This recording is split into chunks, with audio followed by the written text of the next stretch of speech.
Hola, soy Ángela Restrepo, creadora de Mi Ciclo Habla, y hoy te doy la bienvenida a esta mini clase en la que vamos a aprender acerca del moco cervical. El moco cervical que a veces puede convertirse en el gran desconocido, en el que no sabemos cómo identificar, en el que no sabemos cómo sentir. Hoy quiero con esta clase contarte un poco sobre qué es el moco, las diferentes clases de moco, qué signo de fertilidad, cuándo hay signos de fertilidad que el moco nos esté mostrando, y toda esa información, ese resumen que hoy te quiero contar para que empieces a aprender y empieces a reconocer, si ya no lo vienes haciendo, o a repasar todos aquellos conceptos sobre el moco cervical y lo importante que es como signo vital, lo importante que es para reconocer tu fertilidad. Así que bienvenida. Bueno, vamos a comenzar la clase entendiendo un poco qué es el moco cervical. El moco cervical es un hidrogel que, digamos, cuando sus características o su densidad lo permite, puede deslizar por la vagina. Entonces voy a profundizar un poco. En el útero hay un cuello, aquí lo señalo, o sea, está el cuello del útero, que es esta zona de acá, tiene como unas criptas, y en esas criptas se producen los distintos tipos de moco a lo largo del ciclo ovárico. Es en estas criptas donde, digamos, que se empieza a producir ese moco o clara de huevo, que muchas veces hemos escuchado, o un moco más denso, que es de características no fértiles, y que vamos a conocer un poco cómo los vamos clasificando. Entonces, empezamos por entender eso. Es un hidrogel que se produce en esta zona del útero, específicamente el endocervix, en este cuello del útero. Entonces, empecemos por entender un poco sobre el ciclo ovárico, que es el ciclo que va desde tu primer día de la menstruación, este día de la menstruación, hasta el último día, lo que te dure tu ciclo. No es el mismo tipo de moco el que vemos, ya sea en esta fase folicular, sobre todo después de que se te va la menstruación y el sangrado.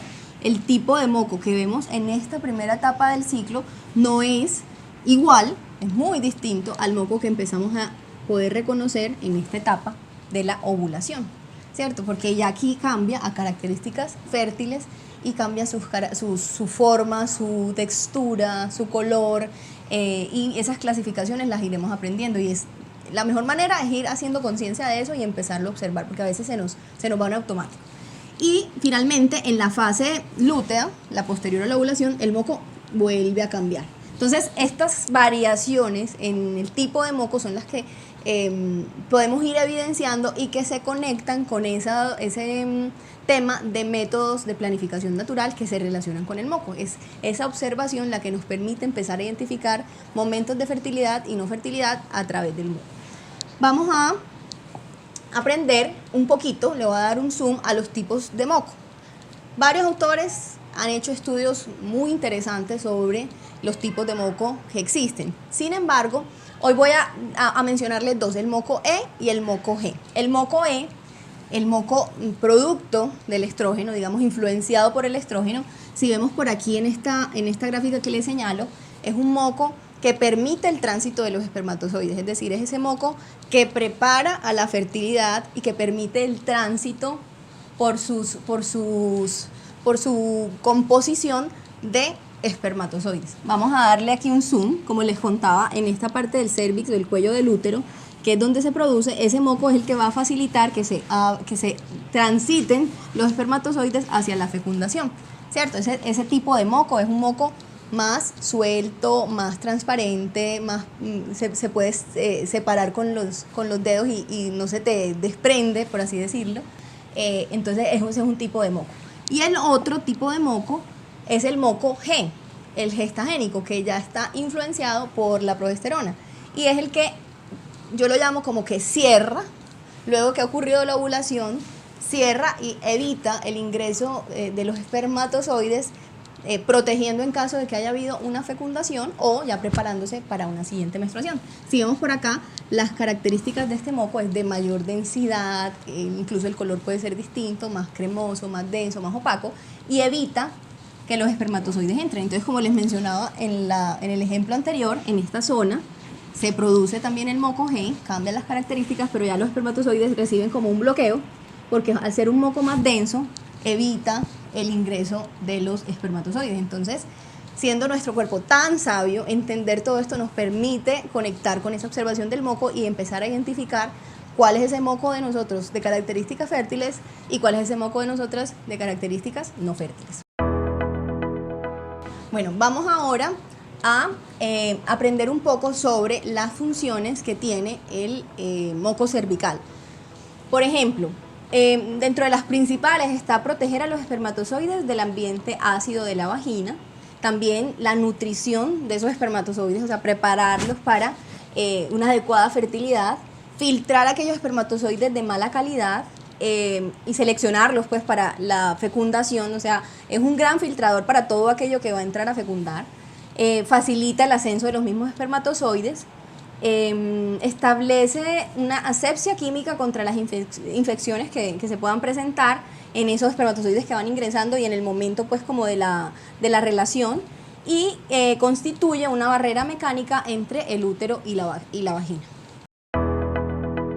Entonces ahora, después de haber entendido como estas características del moco y los tipos de moco que hay, vamos a entender un poco cómo se observa o cómo se empieza a identificar en métodos de reconocimiento de la fertilidad las características del moco. Entonces, una es la percepción o la sensación, que es lo que yo siento. Como les contaba, el moco es algo que puede escurrir por la vagina y muchas veces escurre, pero no necesariamente se ve en tu ropa interior.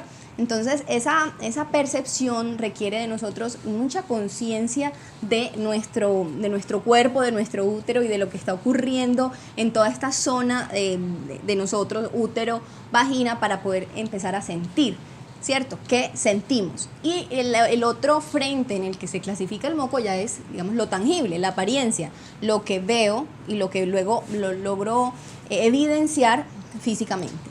Vamos entonces a darle un poquito de profundidad a la percepción en cuanto a clasificaciones que se pueden tener. La percepción, digamos que se puede clasificar en tres, o yo te puedo enseñar tres tipos. La primera sería seca, es decir, no siento nada, no se me desliza nada, no me siento ni húmeda, ni lubricada, ni nada, me siento seca, es una manera de clasificarla. La segunda es la humedad.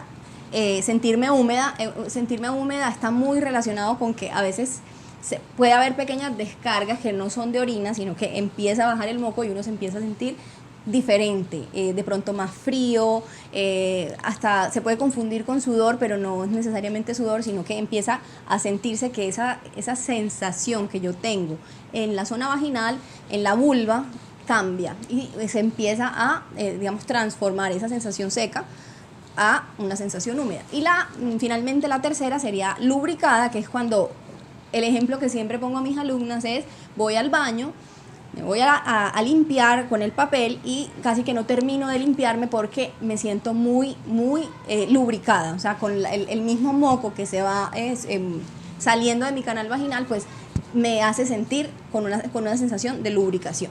Eso en cuanto a la percepción. Y ya en cuanto a la apariencia, ya digamos que se puede clasificar. Es decir, voy al baño, me limpio, en el papel, cuando me limpio, puedo o ver o no ver. Si no veo, pues finalmente no veo nada. Pero si veo, puedo tener una serie de clasificaciones que debo empezar a notar en mi otra clase que puedes descargar también sobre la gráfica, y lo que empiezo a notar, pues lo puedo clasificar, y es cómo es ese tipo de moco. Es decir, ese moco puede ser opaco, puede ser denso, puede ser transparente, puede ser elástico, lo puedes empezar a clasificar también. Y eso es lo que tiene que ver con todo lo que es la apariencia. Si no veo nada, pues anoto que no veo nada. Pero si veo algo, lo debo clasificar. Entonces vamos a aprender un poco sobre cuáles son esas clasificaciones. Iniciemos por el color. Puedo calificar el moco que estoy viendo y ver color. Yo puedo tener un moco transparente, o puedo tener moco opaco. Si ven por acá, este moco de acá, este moco transparente, pues se ve filamentoso y se puede ver a través del moco, es transparente. O de este que está por aquí, más denso y puede ser color cremoso, color amarilloso, incluso variaciones en el color del moco también pueden indicar temas de infecciones. Ya eso se puede profundizar y lo puedes profundizar con tu ginecólogo, pero o con la educadora que tengas para método de fertilidad. Pero digamos que uno lo puede clasificar y anotar el color, transparente u opaco. Ahora vamos a ver el moco según su textura. Entonces puede haber desde algo que se conoce como spotting, que es moco combinado con sangre. Este moco por lo general se puede presentar después de la menstruación, puede presentarse alrededor de la ovulación y es variable de mujer a mujer, pero puede ser de este tipo, un moco combinado con rastros de sangre. Puede ser marrón o rosado, ¿cierto? Y el moco pegajoso es un moco que, digamos que si al tocarlo, yo lo separo entre mis dedos y se corta, o sea, no se queda de un dedo al otro, sino que lo separo y vuelve y cae en uno de los dedos. Es un moco de características pegajosas. Otro tipo de textura es el moco cremoso, por aquí lo ven, con unas características de crema. También es un tipo de moco que se puede clasificar, o con grumos, si se ven por acá, son como grumitos que puede tener el moco en cuanto a la textura. También en textura podemos tener ya moco elástico. Si ven, miren, de dedo a dedo, hay mujeres que producen gran cantidad de moco, hay mujeres que no lo logran ni siquiera evidenciar, pero esto es lo que podemos, son algunos de los ejemplos, pero para cada caso es particular, pero a modo de ejemplo, mocos de este tipo, lo que les decía, ya este moco, que es un moco de características más fértiles, se queda de dedo a dedo y se estira, un moco que se conoce como clara de huevo, porque estira y es filamentoso. ¿Listo? Y ya, en cuanto a lo que tiene que ver con textura, también podría pasar que se tenga moco de características cremosas con características elásticas. Aquí, digamos, les voy a hacer un zoom para evidenciar que, por ejemplo, este moco tiene, si ven, una cremosidad, pero en el centro tiene filamentos. Entonces ya empieza uno a poder detectar esas variaciones que hay en el moco y que ya si te interesa profundizar más, pues se llevan mejor de la mano de una educadora que te ayude en este tema. Sigamos entonces, voy a quitar por aquí y ya después de evidenciar el color y de la textura, hablemos de la cantidad. Uno también puede evaluar la cantidad de moco, porque digamos que se necesita el moco como signo de fertilidad. Entonces puede haber poca cantidad, mediana cantidad o mucha cantidad. Lo podemos empezar a clasificar y dependiendo del método que lleves, la forma de anotarlo. Pero la variación que puede tener este moco también en cantidad debe anotarse, porque como al necesitarse para la fertilidad, pues si yo empiezo a notar que no tengo tantos signos de moco, pues son cosas que me deben hacer empezar a pensar y a cuestionarme un poco y a notificárselo a mi médico, a mi ginecólogo de lo que me está ocurriendo, si estoy buscando un embarazo. Pero no solamente para eso, si también por salud debo confirmar que la ovulación está ocurriendo, el moco me puede ayudar a confirmarlo. Entonces, ya después de haber hecho este repaso sobre el moco, el tipo de moco que hay, dónde se produce, color, textura, sobre lo que tiene que ver con el moco cervical, pues esto a modo de resumen es como lo que te quiero mostrar. Yo te contaba ahorita que iniciábamos esta clase, que digamos a lo largo del ciclo el moco tiene variaciones. Por aquí lo vamos a ver, desde la menstruación hasta tu último día. Aquí lo tengo como día 28, pero pueden ser 30, 32, varía de acuerdo a cada mujer. A lo largo de este ciclo, pues van ocurriendo cosas. Aquí lo tengo comparado con, cambian tus hormonas, el nivel de estrógeno varía, el nivel de progesterona varía. Lo que va ocurriendo en el óvulo es que digamos que ese folículo se estimula, rompe, sale el óvulo y finalmente pues volvemos a una menstruación si no hay embarazo o hay un embarazo. Pero lo que quiero enfatizar aquí es qué va ocurriendo con mi moco mientras todo esto va ocurriendo, que fue lo que acabo como de mostrar en los mocos. Y es que en esa fase que te mostraba al principio, pues el moco, ¿cómo va a ser? El moco es denso, el moco es cremoso, el moco es de características no fértiles cuando se va iniciando. A medida que vamos llegando a la ovulación, este moco adquiere características fértiles como elástico, tipo clara de huevo, transparente, es más abundante y corresponde al momento cercano a la ovulación y al momento ovulatorio. Una vez ocurre la ovulación en la fase lútea, o sea, la fase que va de la ovulación a la menstruación, el moco vuelve a cerrarse, como te contaba en el moco tipo G, vuelve a cerrar, a proteger ese útero que si tiene un bebé pues lo protege y si no pues se prepara para un próximo ciclo y vuelve a tener características, incluso no se ve moco. Puede ser una sensación de sequedad sin ver moco hasta que vuelve a llegar esta menstruación. Entonces, finalmente el moco nos habla de fertilidad, el moco nos va mostrando que nuestro ciclo va evolucionando, va cambiando y es uno de los biomarcadores más importantes en todo lo que tiene que ver con métodos de reconocimiento de la fertilidad. Si tú quieres profundizar en el entendimiento de tu moco, combinarlo con otros signos que te permitan reconocer tu fertilidad, te invito a inscribirte en mi curso Planificación Natural, Método Mucotérmico de Doble Comprobación, donde además del moco, combinamos con la temperatura como una excelente opción para quienes quieran planificar sin el uso de métodos anticonceptivos hormonales para reconocer la salud, entender el ciclo y evitar, espaciar o buscar un embarazo. Te doy las gracias por haber escuchado esta clase y muchas gracias por hacer parte de Mi Ciclo Habla.